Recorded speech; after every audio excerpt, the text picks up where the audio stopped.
Hello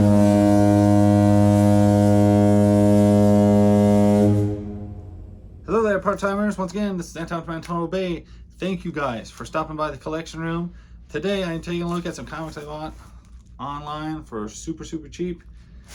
Very happy with it. It is 58, I believe, issues of Excalibur for about $40, even shipped. I thought that was a tremendous deal. I always kind of had a small place in my heart for Excalibur, just because it's one of those X-Men titles that, while X-Force was very serious, and you know, all of them were being quite serious, Marvel Uncanny X-Men had some extremely heavy topics and stuff, subject matter and stuff like that. Excalibur seemed to have a little bit more fun with their book and a little more tongue-in-cheek. Took itself way less seriously, and I always thought that was really cool. I was never quite as wild about the whole England thing, and I don't know, it just didn't hit home the way, you know, some of it does. But either way, it's a fun book and it had some great art, and it was a heck of a deal. Couldn't pass it up. Because you guys know I love a good deal, and I mean, look at some of these covers. This is good. That's good stuff. This is less than $1 an issue. I would do that. I mean, it's tough to say no when you can get a book shipped to your house for, you know, less than $1 an issue without having to track anything down, and to have it all be one title centric. I could not pass it up. I was very happy. I always loved this cover. It's Moira McTaggart.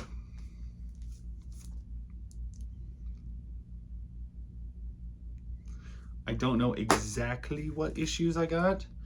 Kind of just seeing these for the first time. I just cracked the box open. Everything does seem to have been shipped in a bag and backboard. I can tell the backboards have been packed wrong at one point because you can see the comic book burned into it. I will probably remove them because a lot of damage can be done with your old wrong bags and backboards and acid and stuff like that. And I don't really collect that way anymore anyway. See, you get fun covers like that. I know Colossus was on the team for a while, I think. Nightcrawler was on the team a lot. One of your mainstays was Captain Britain, who I actually like. The figure from Marvel Legend, the Captain Britannica figure or whatever his name is a really good figure. Like, I think it's really nice. Captain Britain, or I don't know why I keep wanting to say Britannica. Is it Britannica? I don't think it is. I think that's those encyclopedias that my parents used to buy, was the Encyclopedia Britannicas. You know what character I could never really like or empathize with or enjoy was Nightcrawler. The whole his name, I never liked his name. His slinky, weird, demonic appearance, I never liked. I hated his uniform, like with the shoulder pads. I'm like, dude, your uniform doesn't go with anyone else's uniform in the entire X-Men. What are you doing? And then the whole swashbuckler thing too, you just bundle it all together. And Nightcrawler about stands as my least favorite X-Men of all time. And it's probably why, it's the one main thing about Excalibur that I do kind of steer on. I was just never a Nightcrawler fan. And so him being a pretty key part to the book most of the time was a net down for me. So, and when you got Colossus in there, when you got Kitty Pryde in there, that helps. Also, I thought Megan is always cool. But I don't know. Mostly, I was like, this is a 90s, predominantly 90s pile of mainstream Marvel X-Men universe that would have been roughly the time at the peak of my collecting. And most of the books that were available at the peak of my collecting, they've either raised up in price, I'm not interested in getting them back, or the love has gone or whatever it is. But I was never a huge Excalibur fan, but it always had a nice look to it. And so the fact that I could just grab a massive pile of it for not a whole lot, thought I'd give it a try. That's a great cover. I always think of this artist who does this as looking like the guy who used to draw Impulse. My brother was a big Impulse fan. I was never that. I never read DC at the time. But I was a complete Marvel zombie back in the day. I was kind of hoping for a little bit earlier covers. But all of these are good. For the price I paid, I am not going to complain.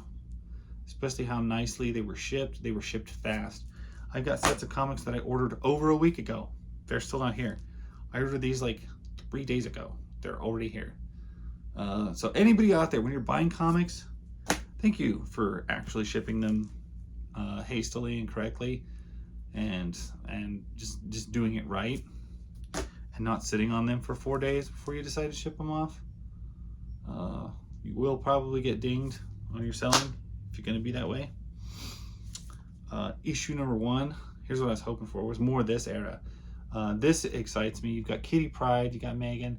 Yeah, Nightcrawler's there, but I can live with it. Issue number 2. These are the covers that I used to have a few of these. Thought they were very fascinating looking. I love this. Although this one, I can tell in the bag, it is water damaged. It is very wrinkly. You can see it in the light, which is one of my favorite covers, so that's kind of a shame. I also really liked this cover. That's just this guy mopping the floor, apologizing for why there's nothing better on the cover. It's an Excalibur thing. It was lighthearted. You could see a lot of this. You also see a lot of this in New Mutants, and I love New Mutants way more. But that series has pretty much gotten a lot more expensive. Where these are a fraction of the cost, at this point in time, I decided to pop on them. If I ever find a good deal on New Mutants, I would definitely take it. But I am collecting with a budget heart right now. Just because I want to collect the way I used to, which was, man, if the book, like on the newsstand, if it was over $2, it had to be like the Rogue miniseries, the Bishop miniseries. I think those are the only comics I would ever have paid more than the standard $1.99. And when they went over $1.99, that was pretty much me clocking out of comics. Comics should be cheap, accessible to everyone, expendable, pulpy, geared at kids, something that they could take with them to school, roll up in the back of their pocket. That's what comics should be. And that is why when I collect with a budget heart, it's partially me just being a cheap ass. And the other part is me wanting to enjoy comics the way that I used to enjoy comics, which is just buying what looked good and not taking it too seriously. And this looks great. Look at that. It's a great cover. Less than $1. Anyway, a lot of fantastic stuff. Very happy to have that series. That is my last issue. That is a big stack. If you're wondering where they went, they've just been falling awkwardly onto the floor. I did kind of have a plan for them at first, but then one issue slides wrong, then they all go wrong. But yeah, very happy to have a big pile of books for a very small price.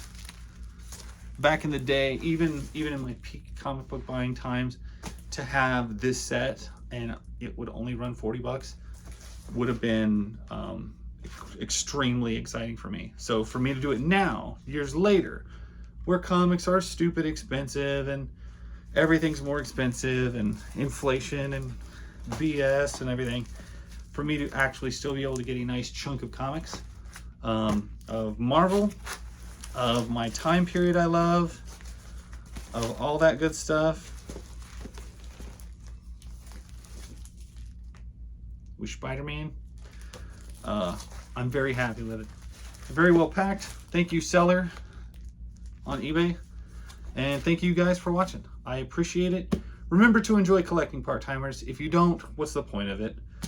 Have a good rest of your day. That's my story. Bye.